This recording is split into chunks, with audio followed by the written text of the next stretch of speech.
요한복음 7장과 8장은 초막절 절기를 배경으로 예수님께서 성전에서 가르치심을 중심으로 하는 내용입니다. 이 가르치심에 대해서 믿을 것인가 믿지 않을 것인가 이런 논쟁이 계속 펼쳐지고 있습니다. 이러한 논쟁과 충돌은 두 가지 문제 때문에 발생했습니다. 하나는 모세의 율법과의 충돌이고 또 하나는 예수의 출신 문제 때문에 일어난 충돌입니다. 그런데 지난 주일 7장 25절로부터 36절의 설교 본문에서 보셨던 것처럼 어디서 왔는가 이런 출신 문제에 대해서 말하는 것으로 머물지 않고 어디로 갔는가 이 점에까지 나아간 것을 우리는 보았습니다. 예수님은 나를 보내신 이에게서 왔고 나를 보내신 이에게로 돌아간다라고 말씀을 하셨습니다. 그런데 이러한 예수님의 말씀에 대하여 유대인들은 예수님이 어디로 가시는가에 대하여 전혀 알지 못했습니다.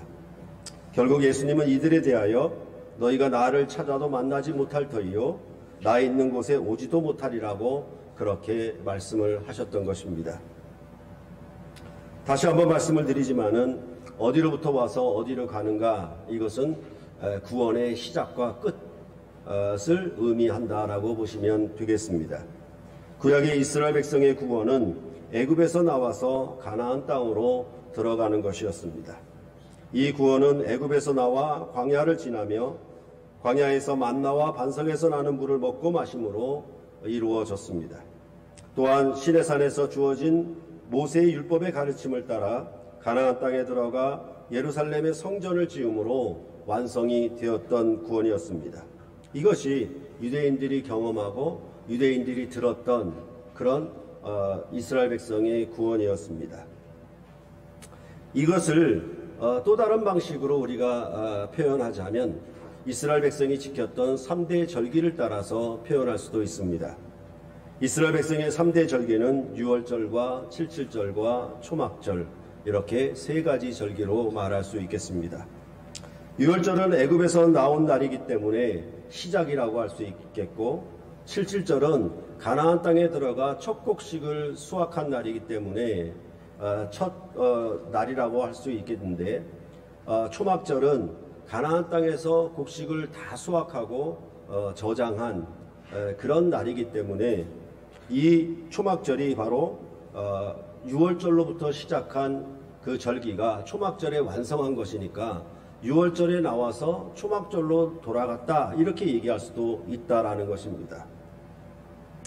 그렇기 때문에 이 3대 절기를 따라서 어디서 와서 어디로 가는가 이런 문제를 다른 방편으로 이렇게 얘기할 수가 있는 것입니다.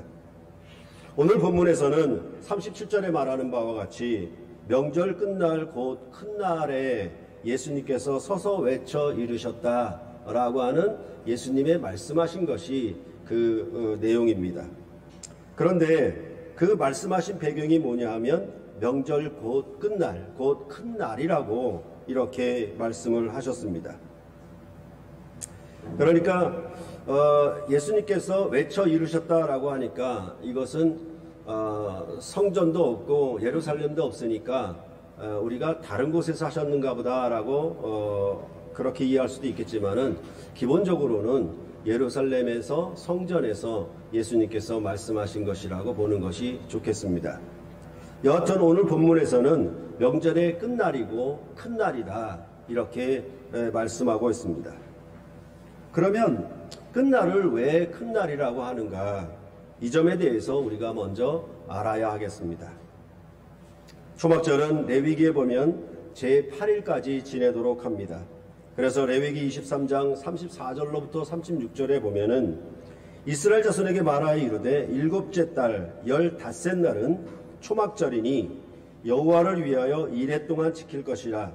첫날에는 성회로 모일지니 너희는 아무 노동도 하지 말지며 이레 동안에 너희는 여호와께 화제를 드릴 것이요 여덟째 날에도 너희는 성회로 모여서 여호와께 화제를 드릴지니 이는 거룩한 대회라. 너희는 어떤 노동도 하지 말지니라 이렇게 초막절 절기를 어떻게 지킬 것인가에 대하여 레위기는 말해주고 있는 것입니다. 이 초막절은 첫날도 성회요, 여덟째 날, 곧 끝날도 성회라고 하면서 이 끝날을 가리켜 거룩한 대회로 모인다라고 말씀을 하고 있습니다. 그러니까 거룩한 대회니까 어떤 의미로 큰 날이라고 말할 수도 있겠지요. 그렇게 볼 때 이 초막절이 7월 15일에 시작을 하거든요. 그러면 이스라엘 백성들이 알고 있는 7월은 우리처럼 뭐 바캉스가 있고 뭐 방학이 있고 그런 7월이 아니고요. 이스라엘 백성의 7월은 새해가 시작되는 7월입니다. 그래서 7월 1일이 이스라엘 백성으로서는 설날이라고 할 수가 있어요. 그러면 이 초막절은 어떤 절기에 속하냐면은 새해의 절기에 속하는 겁니다. 그러니까 7월 1일이 설날이고 7월 10일은 대속제일이고 7월 15일은 초막절, 이렇게 절기가 이어진다라고 보시면 되겠습니다. 그러니까 초막절이라고 해서 끝에 있다라고 해서 우리는 그러면 저 12월쯤에 있겠다라고 생각하는 것과 다르게 7월에 있다라고 하는 것은 이스라엘 백성이 생각하는 의미로는 새해의 큰 절기다라고 생각을 하는 것이 좋겠습니다. 이 초막절 절기 동안에 이스라엘 백성은 제물을 드립니다. 여호와 하나님이 이스라엘 백성을 애굽에서 구원하신 그 일에 대하여 감사와 기쁨으로 하나님 앞에 예물을 드리는 것입니다. 그리고 초막절은 가나안 땅의 토지 소산을 거두는 것과 관계가 있습니다. 그래서 레위기 23장 39절을 보시면은 너희가 토지 소산 거두기를 마치거든 일곱째 달 15째 날부터 이래 동안 여호와의 절기를 지키되 첫날에도 안식하고 여덟째 날에도 안식할 것이요, 이렇게 말씀하고 있습니다. 이렇게 애굽에서 나와 가나안 땅에 들어가 토지 소산을 저장하는 것과 관계가 있기 때문에 초막절을 다른 말로 수장절이다, 이렇게도 부르고 있습니다. 여기서 안식하라고 하는 것은 구원의 완성을 기뻐하는 축제 잔치로 벌이라고 그렇게 말씀하고 있는 것입니다. 그러니까 안식하라, 아무 노동도 하지 말아라, 이렇게 하는 얘기는 우리와 같은 공휴일 같은 개념이니까 공휴일은 축제로, 잔치로 기뻐하는 절기가 된다라고 이해하시면 되겠습니다. 그러면 어떻게 이 절기를 안식하며 지키는가 하면은 23장 40절에 이렇게 말합니다. 첫날에는 너희가 아름다운 나무 실과와 종려나무 가지와 무성한 나무 가지와 시내버드를 취하여 너희의 하나님 여호와 앞에서 이래 동안 즐거워할 것이라, 이렇게 말하고 있습니다. 우리나라 같으면 명절에 뭐 떡을 산다든가 아니면 뭐 고기를 산다든가, 그래서 새해 설날 같으면 우리가 떡국을 먹듯이 어떤 떡을 먹느냐, 어떤 떡을 만들어 먹느냐에 관심이 있겠지만은 여러분들 그 카톡방에 올려드린 것처럼 지금도 유대인들이 지키고 있는 이 초막절에 명절이 다가오면 이스라엘 백성은 이렇게 나뭇가지를 시장에 나가서 골라서 사는 것이 아주 가장 중요한 그 절기를 준비하는 일이라고 그렇게 얘기를 합니다. 여하튼 이 종려나무 가지를 가지고 뭐 그 통곡의 벽에서 그 가지를 어떻게 들고 어떻게 기도하는 것인가에 대해서 유대인들은 지금도 지키고 있는데, 그것보다는 이런 나뭇가지들을 취하는 그 원래의 목표는 뭐냐면 광야에서 해가 뜨겁게 내려지니까 거기에 이 나뭇가지들로 초막을 지으라는, 그늘을 만들어서 그렇게 초막을 지으라는 것이죠. 요즘 같으면 뭐 그 일회용 텐트라고 생각하면 되겠죠. 그런 텐트를 만드는 것이 주 목적입니다. 여하튼 이스라엘 백성이 이렇게 초막을 짓는 이유에 대하여 43절에 말을 하는데, 이는 내가 이스라엘 자손을 애굽 땅에서 인도하여 내던 때에 초막에 거주하게 한 줄을 너희 대대로 알게 하려 함이다, 이렇게 말씀하고 있습니다. 그러니까 애굽에서 나와서 광야를 지나는 동안에 이스라엘 백성이 광야에서 초막을 짓고 지냈던 그것을 기억하고 그런 구원을 이루게 하신 일에 대하여 초막절에 이스라엘 백성은 자기 살던 집을 벗어나서 일부러 밖에다가 이 초막을 짓는 것이죠. 그러니까 요즘같이 아파트 생활을 하게 되면 어디다 만드냐면 베란다에다 만들어요. 지금 유대인들은 베란다에다 이 나뭇가지들을 쳐가지고 거기 가서 일주일 동안 거주하는 방식으로 그렇게 초막절을 지킨다라고 합니다. 그런데 또 이 초막절에는 예수님이 오셨던 당시에 7일 동안 매일 실로암 연못에서 물을 금항아리에 담아서 예루살렘 성전에 있는 단에 붓는 그런 행사가 있었습니다. 그래서 마지막 날에는 7번이나 부어요. 매일 한 번씩 붓다가 마지막 날에는 7번 붓는 그런 행사가 있습니다. 그래서 이 물을 붓는 행사가 있었고, 또한 이 절기 때에는 그 당시 이스라엘 사람들은 할렐루야 시편을 그렇게 부르고 노래를 했다라고 합니다. 그러니까 이것도 할렐루야 시편은 시편 가운데 끝에 있는 부분으로서 이스라엘 백성이 바벨론에서 돌아온 새 출애굽의 구원을 기뻐하는 내용들이 전부 할렐루야 시편입니다. 그런 내용을 이스라엘 백성들이 이 절기에 불렀다, 그렇게 말을 하고 있는 것입니다. 그런데 앞서 보셨던 것처럼 이렇게 실로암 연못에서 물을 길어다가 예루살렘 성전의 제단에 붓는 일은 사실은 레위기에는 그렇게 하라는 말이 없어요. 없는데 이것이 이제 예수님 오셨을 당시에는 그 1세기를 역사를 살펴보니까 그렇게 하고 있었다라고 하는 역사적 배경 때문에 오늘 본문에서 이 초막절에 생수에 관한 얘기가 나왔다라고 그렇게 해석하는 사람들이 있는 것입니다. 그러면 우리가 생각해 볼 때 과연 그러면 그런 1세기의 역사적 배경을 따라서 오늘 여기 초막절에 생수에 관한 얘기가 나왔겠는가, 이런 점들을 좀 더 생각해 보는 것이 좋겠습니다. 제 입장으로는 사실은 그런 1세기가 신약성경의 기록 배경이 된다라고 하기보다는 구약성경이 신약성경의 기록 배경이 된다라고 하는 것을 더 지지하고 있습니다. 그래서 이런 문제에 대해서 우리가 더 생각해 봐야 할 것이 있는데, 오늘 본문에서와 같이 어떻게 물과 성령이 연결될 수가 있는가 하는 점입니다.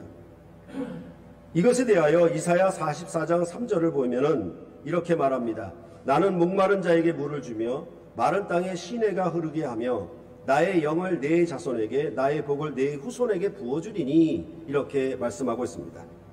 여기서 목마른 자와 마른 땅에 시내가 흐름을 나의 영을 후손에게 부어주는 것과 연결시켜 말씀했습니다. 그러니까 생수와 이 영, 이 성령과의 관계는 이미 이사야서에서 이렇게 예언이 되고 있었던 것입니다. 그럼 목마른 자에게 물을 주고 마른 땅에 시내가 흐르게 한다는 것은 무엇을 의미하는 것인가에 대하여 우리는 이사야서 43장 18절과 19절을 먼저 보시는 것이 좋겠습니다. 거기 보면은 너희는 이전 일을 기억하지 말며 옛날 일을 생각하지 말라. 보라, 내가 새 일을 행하리니 이제 나타낼 것이라. 너희가 그것을 알지 못하겠느냐? 반드시 내가 광야의 길을 사막의 강을 내리니 라고 말을 하고 있습니다. 여러 번 여러분에게 말씀드렸던 것처럼 여기 말하는 옛날 일 그리고 새 일은 옛 출애굽과 새 출애굽을 가리켜 하는 말입니다. 그러니까 이 새 출애굽, 새 일에 대해서 뭐라고 얘기하냐면 광야의 길을 내겠고 사망의 시내가 흐르는 강을 낸다라고 말씀을 하고 있는 것입니다. 이것을 따라서 이 새 일을 따라서 뭐라고 얘기하냐면 이제 내 자손에게 나의 영을 부어준다, 이렇게 말씀을 하고 있다라는 것입니다. 그러면 사실은 뭐냐면 출애굽기를 보더라도 사망의 강을 만든 적이 없어요. 그러니까 이스라엘 백성이 운하를 판 적이 없어요. 그러니까 사막에 강을 낸다라는 말들도 문자 그대로 하면은 갑자기 사막에 한강이 생겨났는가 이렇게 생각하겠지만 그게 아닙니다. 그 사막에 강을 냈다라고 하는 것은 어디까지나 출애굽기 17장 1절로부터 7절에 나오는 이스라엘 백성이 반석으로부터 나는 물을 마셨다라는 얘기를 하고 있는 것이지 갑자기 거기서 강을 만들었다라는 얘기는 아닌 것입니다. 그래서 이스라엘 백성이 광야의 르비딤에서 장막을 쳤을 때 마실 물이 없던 상황에서 모세가 지팡이로 반석을 쳐서 물이 나오게 하여 이스라엘 백성으로 하여금 마시우게 하였던 이를 가리키는 것이 바로 사막에 강을 내었다 이렇게 말한다라고 보는 것이 옳겠습니다. 그때의 이 일은 이스라엘 백성이 여호와가 그 백성 중에 계신가 아니 계신가 이것을 시험하면서 벌어졌던 일이었습니다. 그래서 자기 백성 중에 여호와가 그 백성의 왕으로서 자기 백성을 돌아보고 자기 백성과 함께하는 그런 왕이신가를 나타냈던 것이 바로 반석의 물 사건이었습니다. 이처럼 이스라엘 백성이 출애굽하여 광야를 지날 때 대표적 두 가지 사건은 만나와 반석에서 나는 물 사건입니다.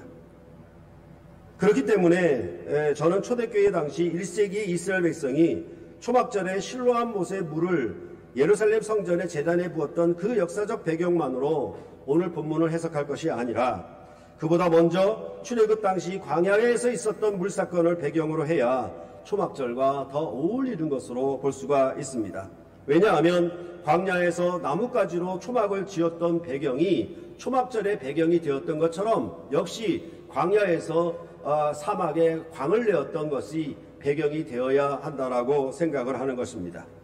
이런 것을 볼 때 뭐냐면 요한복음 6장과 7장의 관계도 보면은 요한복음 6장은 오병이어로 떡 사건에 관한 얘기를 하고 있는 것이고 요한복음 7장은 여기서 말하는 생수와 사건과 연결되는 것이기 때문에 마치 요한복음 6장과 7장이 떡과 물 이렇게 이어지는 것으로 보는 것도 좋겠다라고 그렇게 생각을 하고 있는 것입니다. 명절 끝날 그 큰 날에 예수께서 외치셨다라고 하는 것은 7장의 흐름의 전체 흐름으로 봐서 예루살렘 성전에서 가르치심으로 보는 것이 옳다라고 앞서 말씀을 드렸습니다. 이 말씀에 대하여 두 가지 반응이 이제 40절로부터 52절에 나오고 있습니다.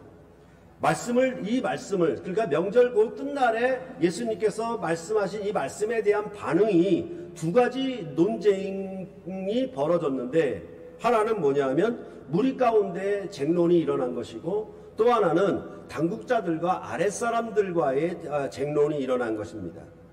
그러니까 결국은 뭐냐면 이 말씀에 대해서 받는 사람도 있었고 안 받는 사람도 있었고 이 말씀에 대해서 옳다라고 하는 사람도 있었고 옳지 않다라고 하는 사람들이 있었는데 그 결론은 뭐냐면 52절에 말하듯이 그들이 대답하여 이르되 너도 갈릴리에서 왔느냐 찾아보라 갈릴리에서는 선지자가 나지 못하니라 하였더라 라고 그렇게 말을 하므로 이제 예수님의 출신 문제로 매듭짓는 것을 볼 수가 있습니다.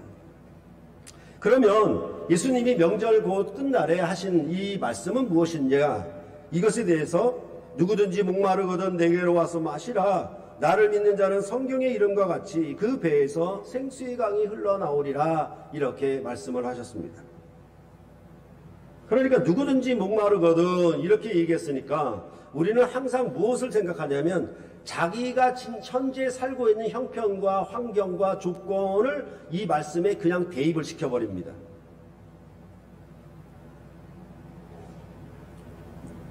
그러니까 그 목마른 자가 우물을 판다고 어떤 개념이냐 하면 하나님 앞에 기도할 수 있는 것도 어떻게 기도를 할 수 있냐면 자기가 어렵고 힘들고 질병이 걸렸을 때 누구든지 목마르거든 이렇게 되거든요. 그러니까 이렇게 목마를 때 내게로 와라 나를 찾으라는 말씀으로 이 말씀을 이해하는 경우가 많아요. 그러니까 실제적으로 뭐냐 하면 아주 가난하고 궁핍한 사람들은 새벽기도에 잘 나와요. 그런데 교회 안에 부자들은 새벽기도 안 나옵니다. 그러니까 그걸 가지고 뭐라고 얘기하냐면 우리가 지금 살고 있는 경제적 형편이 아주 궁핍한 자들은 하나님 앞에 기도할 수밖에 없다. 누구든지 목마르기 때문에 그렇게 얘기를 하는데 부자들은 먹고 사는 형편이 넉넉하니까 굳이 기도할 필요가 없어서 새벽기도 안 나온다라고 그렇게 말을 해요. 그런데 여기는 뭐냐면 누구든지예요. 가난한 자는 목마르거든 이걸도 아니고 형편이 공공한 자가 목마른 것도 아니고 누구든지 목마르거든이에요. 그러니까 이런 말씀도 뭐냐 하면 수고하고 무거운 짐진자들아 다 내게로 오라라고 하니까 항상 뭐예요? 인생의 괴로움, 인생의 어려움, 인생의 환난과 고난을 가진 짐을 가진 자들은 내게로 와라 이런 방식으로 이해를 해요. 성경은 그런 의미로 말하는 것이 아니에요. 특히 이 본문은 그런 뜻이 조금도 없습니다. 그런데 전부 뭐냐 하면 자기 이익과 자기 환경에 맞게 성경을 이용하기 때문에, 그래서 성경 해석이 중요하다라고 늘 여러분에게 말씀을 드리는 것입니다. 여기에 목마름은 개인적인 위기나 환경 상황을 의미하는 것이 아닙니다. 그렇다면 목마르지 않는 자는, 수고하고 무거운 짐이 없는 자는 예수님께로 오지 말라는 얘기가 되지 않겠습니까? 그런 의미가 아니라 이 목마름은 하나님의 구원에 목말라 하고 있는 것이 배경입니다. 이스라엘 백성이 아무리 배가 부르게 먹고 있다 하더라도 그들은 이사야 배경을 따라 생각해 보면은 여전히 이방인의 권세 아래 있었기 때문에 그들은 목이 말라 있었던 것입니다. 하나님 나라를 빼앗겨버리고 바벨론 땅에 포로로 사로잡혀가 있으니 내가 그 땅에서 부자로 산다라고 하더라도 그들은 목말라 있을 수밖에 없었던 것입니다. 이게 산상설교에 있어서도 의에 줄이고 목마른 자는 이라고 할 때 똑같은 배경을 얘기를 하고 있는 것입니다. 이스라엘을 예출애굽시킨 일이 아닌 바벨론에서 돌아오는 새 출애굽에 목말라 있었던 것이며, 이 새 출애굽은 다윗의 자손으로 오시는 메시아를 통해서 이루어질 것이라고 이사야서는 예언해 주었던 것입니다. 그러니까 옛일이 아니고 새 일이고 그 새 일을 행하시는 왕이 오실 것인데, 그때에 뭐라고 그러냐면 누구든지 목마르거든, 그리고 사망에서 강을 내는 그런 구원의 역사가 일어날 것이라고 이사야서는 일관되게 얘기를 하고 있었던 것입니다. 그런 언어를 이제 요한복음에서 가져와서 인용을 하고 있다는 것입니다. 목마르거든 내게로 와서 마시라고 하셨고, 이어서 나를 믿는 자는 성경의 이름과 같이 그 배에서 생수의 강이 흘러나오리라고 말씀하셨습니다. 여기서 두 가지 견해가 서로 맞서서 지금까지도 논쟁을 벌이고 있습니다. 여기서 말씀하는 그의 배가, 그 배는 배 타고 건너가는 그런 배가 아니고 이 복부를 가리키는 겁니다. 그럼 그의 배라고 그랬는데 그의 배가 누구의 배를 가리키는 것인가라는 문제로 논쟁이 되어 왔습니다. 그의 배가 나를 믿는 자의 배냐 아니면 예수님의 배냐, 이런 두 가지 문제로 논쟁이 되어 왔던 것입니다. 그래서 동방교회에서는 그의 배를 신자의 배로 보고 있고, 서방교회에서는 그의 배를 예수님의 배로 보고 왔었다라고 그렇게 우리에게 알려주고 있는 것입니다. 이것은 사실은 두 가지 해석이 모두 가능하기 때문에 그렇습니다. 그래서 예수님의 배라고 하는 배경은 이렇습니다.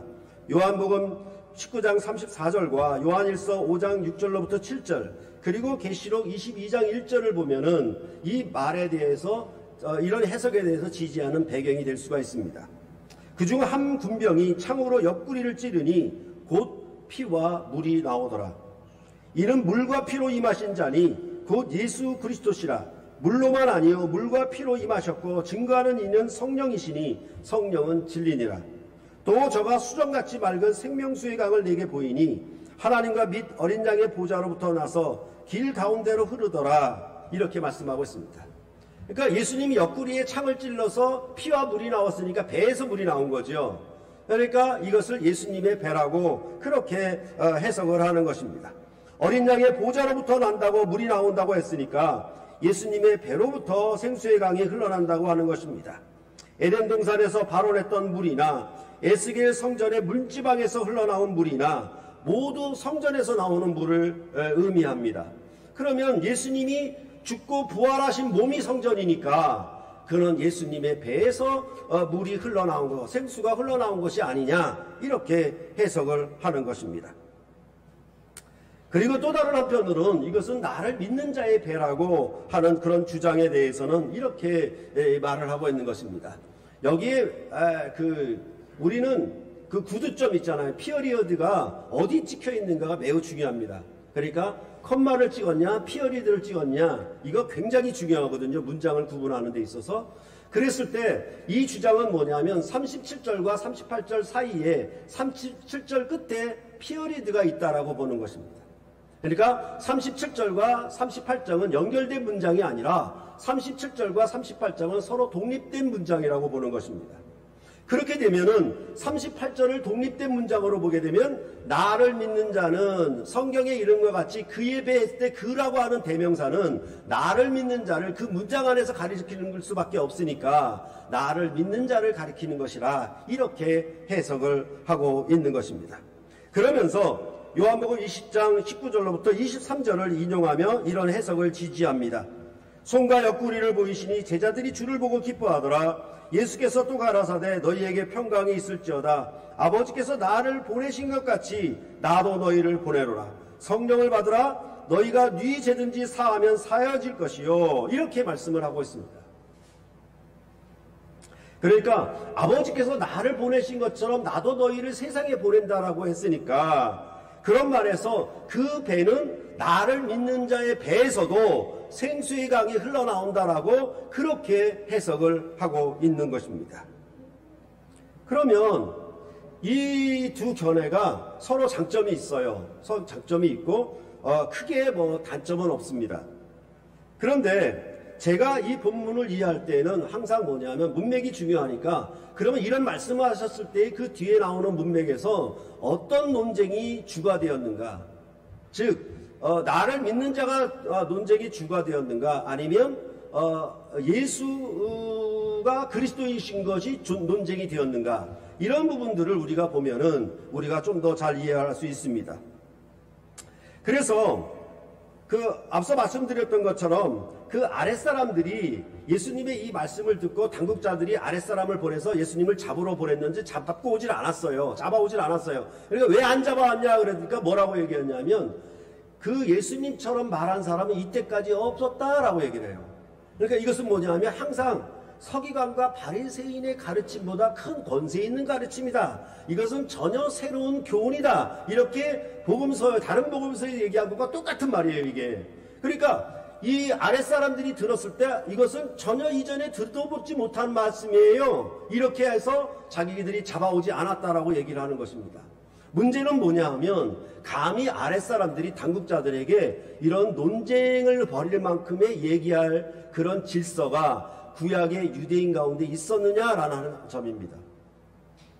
이게 사실은 뭐냐 하면 어떤 의미로 큰 반란이라고 할 수도 있어요. 아랫사람들이 당국자들의 명령을 거절하고 잡아오라고 했는데 잡아오지 않는 이유에 대해서 이때까지 저 사람처럼 말하는 사람이 없었다라고 말하는 주장을 내세우는 일은 정말로 큰 혁신적인 일이라고 볼 수가 있는 것입니다.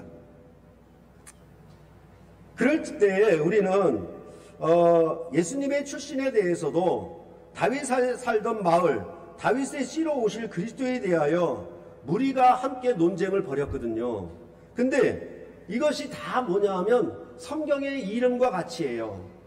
성경의 이름과 같이 논쟁을 벌이고 있는 거예요. 성경 가지고 논쟁을 벌이는 거예요. 그런데 요한복음은 오히려 뭐라고 얘기하냐면 분명히 성경에서는 다윗의 살던 마을 베들레헴에서 나오리라고 했는데 요한복음은 뭐라고 하냐면 나는 위로부터 왔다. 나는 아버지에게서 왔다. 이렇게 말씀하거든요. 이것이 그 성경의 이름과 같이라고 하는 논쟁 속에서 다른 점이에요.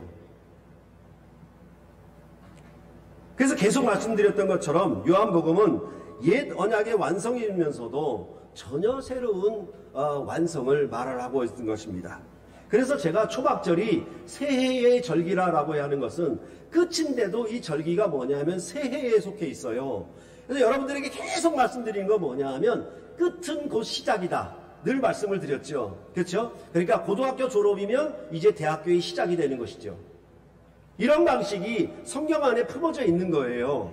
그래서 요한복음을 전체적으로 보게 되었을 때 우리는 이것이 분명히 초막절을 배경으로 하고 있지만은 그 초막절을 완성시킨다라고 했을 때는 이 초막절이 새로운 초막절이 되는 것입니다. 그런 의미로 오늘 이 본문을 우리가 얘기를 해야 되겠고 그건 어디까지나 새 출애굽으로 이르는 초막절을 성취하는 것으로 오늘 이 요한복음의 초막절을 이해해야 한다는 말입니다. 그렇게 되면은 우리는 당연히 스가랴서를 참조를 해야만 합니다. 스가랴서 9장 9절을 보시면은 이렇게 말합니다. 시온에 따라 크게 기뻐할지어다. 예루살렘에 따라 즐거이 부를지어다. 보라 내 왕이 내게 임하시나니 그는 공의로우시며 구원을 베푸시며 겸손하여서 나귀를 타시나니 나귀의 작은 것 곧 나귀 새끼니라 이렇게 말씀하고 있습니다. 즉 바벨론에서 돌아오는 새 출애굽으로 이루시는 메시아의 나라에 그 왕이 예루살렘 성에 입성하는데 무엇을 타고 입성하냐면 나귀 새끼를 타고 입성하실 것이라고 그렇게 예언을 해주었고, 여러분들이 복음서를 보면 아셨던 것처럼 예수님이 예루살렘에 입성할 때 이 나귀 새끼를 타고 입성을 하십니다. 그때 이스라엘 백성이 호산나 호산나 하면서 나뭇가지를 펴면서 그렇게 노래를 부르고 있죠. 그러니까 거기에 나뭇가지 그리고 나귀 새끼 전부가 이게 뭐냐면 초막절을 가지고 있는 배경이라고 할 수가 있겠지요. 여하튼 이러한 새 왕이 도래를 하는데 이 새 왕은 이전에 전혀 경험하지 못한 왕이에요. 왜냐하면 나귀 새끼를 타는 왕이에요. 백마 8피를 거느리고 로마 황제가 개선문을 입성하는 그런 왕의 모습이 아니에요. 다윗이 뭐 천리마와 같은 그런 말을 타고 흑마와 같은 그런 말을 타고 입성하는 그런 모습이 아니고, 이 왕은 이전에 볼 수 없는 왕인데 나귀 새끼를 탔어요. 그래서 예전에 여러분께 말씀을 드렸죠. 대통령이 취임하는데 어디 외국에서 정상 왕이 대통령이 오는데 그 왕에게 티코를 주면 어떻게 하겠냐고. 티코를 주고 공항에서부터 광화문까지 타고 들어오겠냐고. 그거 아주 웃기는 얘기 아니겠습니까? 그러니까 이 얘기가, 스가랴서의 얘기가 뭐냐면 이전에 경험하지 못한 새로운 왕이 와요. 그 왕은 나귀 새끼를 탄 겸손한 왕이시다 이렇게 말씀하고 있는 것입니다. 우리가 이전에 보았던 것처럼 이전에 모든 왕들은 예루살렘 명절 큰 날에 많은 무리가 모이는 가운데 자기를 들려야 되고 자기의 목소리를 외쳐서 자기를 광고해야 되고 자기를 홍보해서 내가 이스라엘 백성의 왕이 될 자격이 있다라고 그렇게 외치는 것이 옳습니다. 그런데 예수님은 아무에게도 말하지 말라, 누구에게도 말을 하는 것을 경계하시는 그렇게 말씀하셨다라고 말씀드렸고, 이것은 이사야서 예언의 성취라고 말씀을 드렸죠. 그는 들리지 아니하고 조용하게 도살장에 끌려가는 침묵한 양처럼, 이 모습이 이전의 모든 왕들과 달랐던 그런 모습이었습니다. 그런 것들처럼 이제 이 예수님은 들리지 아니하고 겸손한 왕으로 임하게 될 것이라고 말씀하였던 것입니다. 그리고 이 왕이 예루살렘에 입성하시면은 그 날이 스가랴가 말하는 여호와의 날이 될 것이다 말씀하고 있습니다. 스가랴서 14장 8절에 그날의 생수가 예루살렘에서 솟아나서 절반은 동해로 절반은 서해로 흐를 것이니 여름에도 겨울에도 그러하리라 라고 말하십니다. 사시사철 물이 흘러나와서 예루살렘에서 솟아나서 동해와 서해로 사시사철 흘러가요. 항상 에덴 동산에서 물이 흘러나온 거, 그 다음에 계시록의 동산에서 물이 흘러나오는 거, 이것을 항상 생각을 해야 돼요. 그것은 뭐냐 하면 항상 성전에서, 도성에서, 임금이 거하는 왕의 궁에서 이 물이 흘러나와요. 그렇게 해서 동해로 서해로 모든 땅을 적신다라고 그렇게 말씀을 하고 있는 것입니다. 그럴 때에 그 날, 바로 그 여호와의 날이 여호와께서 천하의 왕이 될 것이라고 말씀하고 있습니다.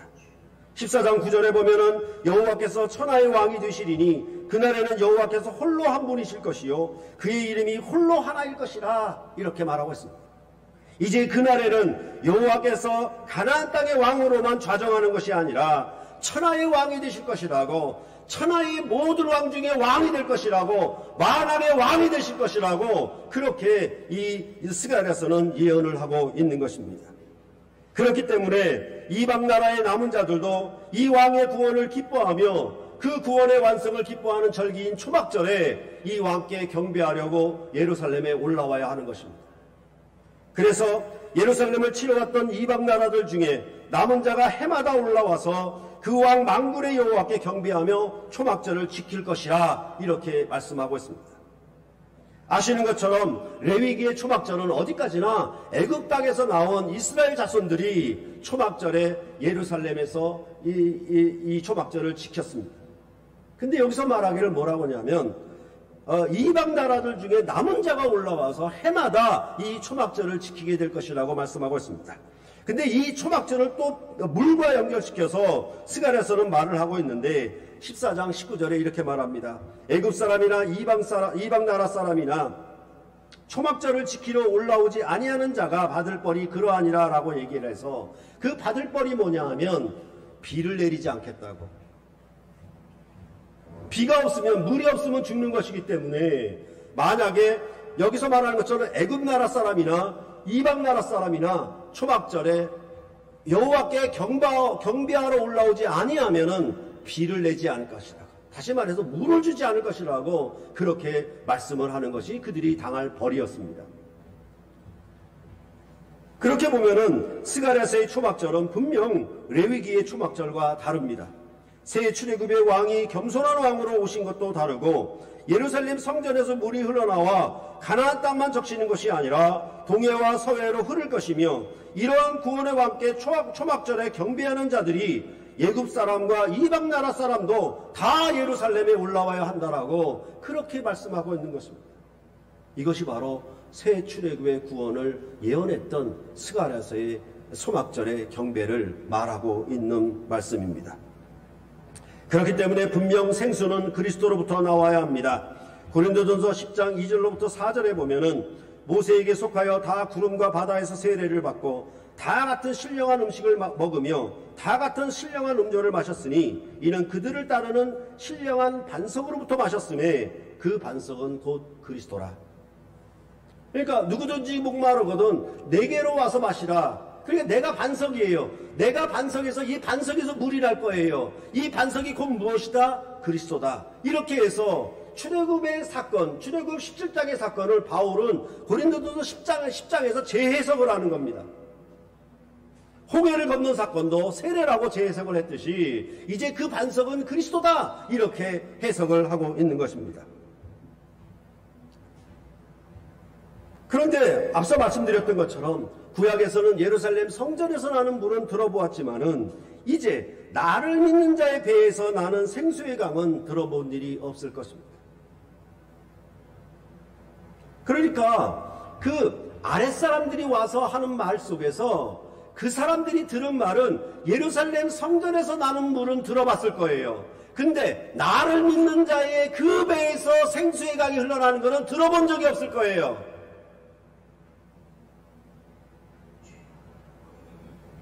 말씀을 드렸지만은 아랫사람들이 이런 판단을 하거나 이런 가르침을 얘기할 수 있는 주체가 되지를 못했습니다. 그런데 그들을 보낸 당국자들 앞에서 아랫사람들이 이렇게 말하는 것조차 그거는 옛 질서에 없었던 새로운 질서였습니다. 이것은 요한복음 전체에서 말하는 것과 같아요. 니고데모를 등장시켜서 어미 배에서 태어나는 출생과 새로운 출생을 말했던 것. 사마리아 우물가에 왔던 사마리아 여인을 통해서 야곱의 우물을 통해서 말을 하듯이 야곱의 우물만 알고 있던 그들에게 예수님이 생수를 주신, 영원한 물길로 오지 않는, 목마르지 않는 생수를 주시는 그런 분으로 자기를 증거했듯이 그런 흐름이 요한복음에 전반적으로 흐르고 있어요. 그렇게 된다라고 하면 저는 내게로 와서 마시라라고 하는 건 반드시 그리스도로부터 물이 나올 것입니다. 그리고 그를 믿는 자의 배에서도 물이 나올 것이라고 저는 보고 그렇게 해석을 하고 있는 것입니다. 이것은 예배도 역시 마찬가지였죠. 이 산과 저 산에서 예배했던 조상들의 예배와 달리 이제는 신령과 진리로 참 아버지께 예배하는 때가 도래했다라고 요한복음에서 말했던 것과 전부 다 일치하는 내용들입니다. 그렇기 때문에 이제는 나를 믿는 자의 배에서도 생수의 강이 흘러나오는 새로운 시대가 도래했다라고 말할 수가 있는 것입니다. 그래서 오늘 본문에서 그를 믿는 자의 받을 성령을 가리킨 것이라고 하였고, 그 성령은 예수님이 아직 영광을 받지 않으셨기에 성령이 아직 그들에게 계시지 않더라라고 말씀한 것입니다. 그때는 부활하신 후에 성령이 모든 사람에게 부어지는 오순절의 역사를 우리는 이 말씀의 배경으로 또 이해해도 좋겠습니다. 물론 요한복음 끝에는 오순절 얘기가 나오지 않지만은 부활하신 주님이 제자들에게 오셔서 성령을 주심으로 보아야 할 것입니다. 이 성령은 모든 자에게 임할 뿐만 아니라 자기 목마름을 해결하는 데서 끝나지 않았습니다. 그 성령에 오신 성령의 증인들은 예루살렘에서 시작하여 유다와 사마리아와 땅끝까지 생수의 강이 흘러넘치도록 하였던 것입니다. 동해와 서해로 물이 흘러넘쳤던 것처럼 예루살렘의 오순절 성령 강림 사건이 예루살렘으로부터 시작해서 땅끝까지 흘러넘쳤다고, 생수의 강이 성령을 받은 성령의 증인들의 복음 전파를 통하여 온 땅을 적셨다라고 그렇게 말씀하는 신약성경의 역사를 보게 되면은, 나를 믿는 자는 그 배는 바로 생수의 강이 흘러난다라고 볼 수가 있겠습니다. 이제 다시는 목마르지 않는, 영원히 목마르지 않는 하늘의 평강이 그들에게 임할 것입니다. 그렇기 때문에 요한복음의 결론은 부활하신 주님이 제자들에게 성령을 주시고 베드로의 고백을 받으신 후에 내 양을 먹이라고 거듭 3번 반복하셨고 나를 따르라고 십자가의 길을 말씀하셨던 것입니다. 그러면 어떻게 내 양을 먹일 것입니까?에 대하여 우리 또 스가랴서의 내용을 또 한번 참조를 해본다면, 스가랴서 20장 21절에 이렇게 말합니다. 그날에는 말방울에게까지 여호와께 성결이라 기록될 것이라. 여호와의 전에 있는 모든 솥이 제단 앞 주발과 다름이 없을 것이니 예루살렘과 유다의 모든 솥이 만군의 여호와의 성물이 될 것인즉 제사 드린 자가 이 솥을 가져다가 그것으로 고기를 삶으리라. 그날에는 만군의 여호와의 전에 가난한 사람이 다시 있지 아니하리라. 이렇게 말씀하고 있습니다. 원래 여호와께 성결이라고 패를 써서 붙이는 것은 대제사장의 의복에다 붙이는 거예요. 그에게만 붙일 수가 있었어요. 그런데 여기서 뭐라고 하냐면 저 천한 짐승인 말의 방울에까지 여호와의 성결이라고 이름을 기록한다라고 말을 하고 있잖아요. 그 말은 뭡니까? 아주 지극히 거룩한 존재와 지극히 천한 존재의 차이가 없어진다고 얘기를 하는 방식이에요. 그것을 또 한번 반복하기를 뭐냐 하면, 여호와의 성전에 성물로 사용했던 솥, 고기를 삶던 그 솥, 제물을 드릴 때 그 고기를 삶던 솥과 예루살렘과 유다의 모든 집에 있는 솥이 다 성물이 될 것이에요.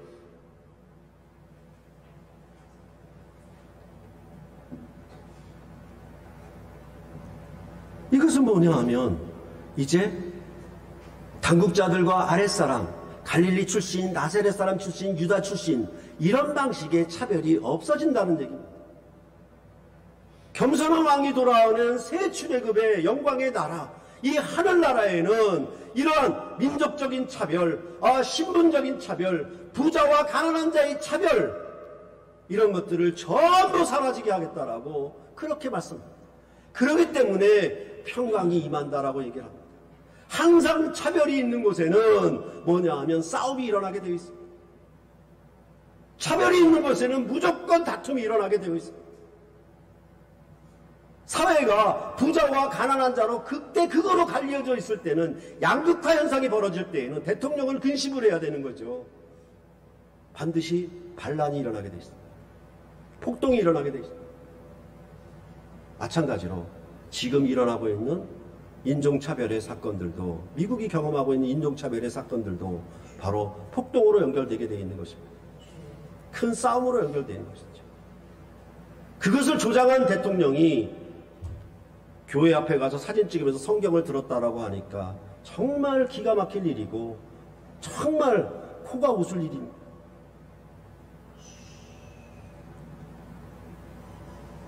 그것을 보고 기독교인들이 따른다라고 하면 미국 교인들 전부 엉터리입니다. 스가랴서를 몰라요. 요한복음을 몰라요.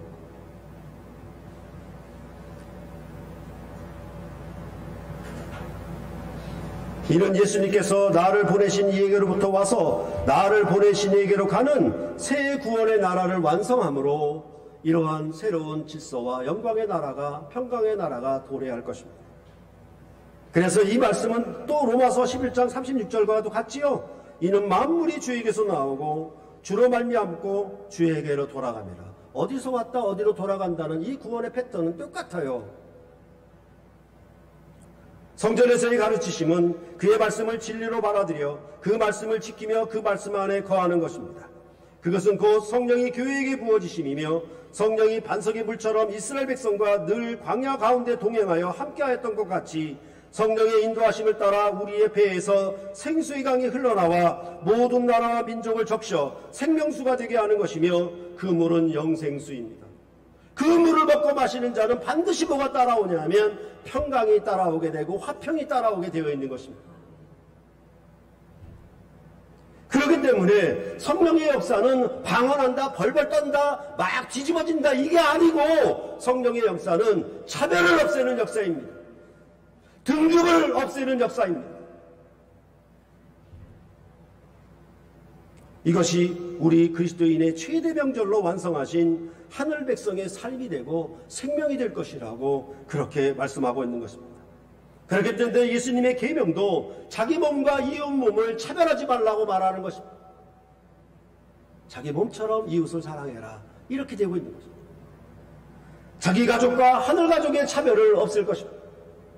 주님의 상에 참여하여 주님의 살과 피를 참 양식과 참 육류를 마시는 자들에게 이러한 생수의 강이 흘러날 것입니다. 주님의 몸된 성전에서 흘러나오는 생명수를 마심으로 우리의 배에서, 여러분과 저의 배에서 생수의 강이 흘러나 주님을 따르며 주님의 양을 먹이는 일에 참여하여 모든 자에게 화평과 평강을 선물하는 은혜의 백성으로 새롭게 설 것입니다. 이들에게 성령이 임함으로 주의 말씀인 성경을 깨닫고 해석하고 그 말씀을 지켜 그 말씀 안에 거하는 삶이 나타나는 것은 무엇이냐? 우리 안에 익숙하게 자리했던 모든 차별을 없애는 것입니다. 하지만 성소수자의 차별을 없애는 것까지는 아닙니다. 그건 아니에요. 그러했을 때 우리가 이러한 성령 안에서 새로운 사람이 되어서 우리가 기존에 익숙하게 경험하고 알고 왔었던 그것과 전혀 다른 이때까지 그렇게 말씀하신 사람은 없었나이다 라고 말했던 그런 새로운 사람의 역사가 여러분이 주 예수의 말씀을 주 예수를 믿음으로 말미암아 이제 성경이 열리고 성경을 해석하잖아요. 목사에게서만 말씀이 나옵니까? 여러분에게서도 말씀이 나와야지요. 우리는 그것을 실현하고 있잖아요. 이런 은혜의 역사가 모두 여러분의 삶이 거하는 곳마다 일어나셔서 여러분으로 인하여 동해와 서해로 생수의 강이 흘러넘치고 죽음의 강이 범람하는 것이 아니라 영원히 죽지 않는 생수의 강이 흘러넘치는 복된 삶을 여러분들이 사셔서 나만이 아닌 이웃에게 이런 생수를 선물해주는 복된 주의 백성으로 굳게 서시기를 간절히 바랍니다. 기도하시겠습니다.